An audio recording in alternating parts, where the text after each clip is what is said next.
అమ్మకు వందనం, అమ్మ భాషకు వందనం. అందరికీ నమస్కారం. తెలుగుదండు ఆధ్వర్యంలో నిర్వహిస్తున్న టిటివ సత్యాగ్రహం 10వ రోజుకు చేరుకుంది. మన మాతృభాష రక్షణ కోసం, అది ప్రభుత్వ బడైనా పైసలు బడైనా ప్రాథమిక విద్యా బోధన మన తెలుగు భాషలోనే జరగాలని ప్రభుత్వాన్ని ఈ వేదిక మీద నుండి మనం అడుగుతున్నాం, మనవి చేస్తున్నాం.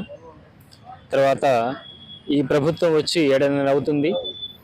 ఈ 18 నెలల్లో అధికార భాష సంఘాన్ని కూడా ఈ ప్రభుత్వం ఏర్పాటు చేయలేదు. ఈ కూటమి ప్రభుత్వం, గత ప్రభుత్వము దుర్మార్గంగా ప్రవేశపెట్టినటువంటి ఆంగ్ల మాధ్యాన్ని ఎత్తివేయాలని మన హైకోర్టు, మన రాష్ట్ర ఉన్నత న్యాయస్థానం తీర్పిచ్చినప్పటికీ మాతృభాష న్యాయం అంటూ గత ప్రభుత్వము సవాల్ చేస్తూ సుప్రీంకోర్టుకి వెళ్ళింది.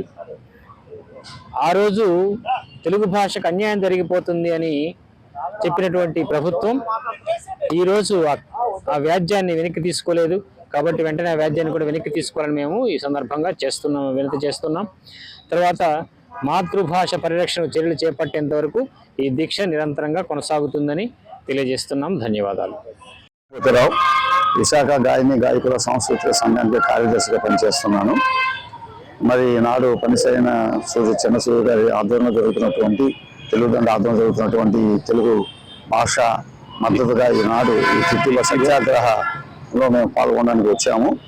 అది మామూలుగా అంటే వారు చెప్పినట్టుగానే టిటివ అంటే ఒక ఫైర్ అనమాట, అంటే బాడీలో ఉండే ఫైర్ని తీసుకొని రావడం.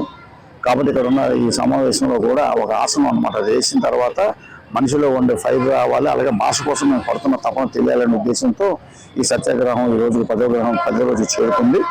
అయితే ఏదో ఆంధ్రలో ఆరంభ సూరత్వం ఏదో అంటారు, కానీ ఘంటసాల వెంకటేశ్వరరావు గారు మనకి ఈ యొక్క ఆంధ్ర రాష్ట్రం తీసుకొచ్చిన తరువాత, ఆయన శ్రీరాములు గారు అమరులైన తర్వాత నలుగురితోనే సాగినటువంటి ఆ యొక్క శవయాత్ర కొద్ది గంటల్లోనే వందలు వేలయ్యి ఇది మొత్తానికి భాషా ప్రయుక్త రాష్ట్రాలుగా మరి దీన్ని ప్రకటించడం జరిగిందంటే తెలుగువారి గొప్పతనం తెలుస్తుంది. అలాగే ప్రపంచ పట్టానికి అన్నగారైన ఎన్టీఆర్ గారి వల్ల కూడా తెలుగు జాతి గౌరవం కోసం కూడా మద్రాసులో పిలువబడే మనం తిరిగి నేడు ఆంధ్రుల కింద గుర్తు తెచ్చుకున్నామంటే అది కూడా తెలుగు నటుడి యొక్క ప్రభావం ఎంతైనా ఉంది. మరి తెలుగు భాష కోసం అనేక మంది నటులు, కవులు, రచయితలు అందరూ కూడా చాలా మంది శ్రమపడ్డారు. అలాగే మేము కూడా ఈ రాజు కొన్ని సంస్థల ద్వారా ఈ తెలుగు భాషను ఉపయోగించడం ఉద్దేశం కాకపోయినా పాటలు పాడి 10 మందికి తెలుగు భాష గొప్పతనాన్ని చాటుతున్నాం. మరి ఈనాడు తెలుగు భాష కొంత ముద్యం లోపించింది. ఎప్పుడో శాతవాహన కాలంలో కూడా గాథా సప్తశృతి అనే ఒక దీంట్లో కూడా తెలుగు పదాలు ఎక్కువగా విరివిగా వాడకం జరిగింది. భారత యుద్ధంలో కూడా తెలుగు అనే పదం ఉంది. సో కాబట్టి తెలుగు పురాతనమైన భాష అని చెప్పి అందుగా అంటున్నాం. తేను అంటే మనకి దక్షిణ దేశం అని చెప్పి అర్థం. ఈ దక్షిణ రాష్ట్రాల్లో ఆంధ్రప్రదేశ్ ముఖ్యమైనది కాబట్టి ఈ తేను అనేది దేంతో తెలుగు అనేది పుట్టింది.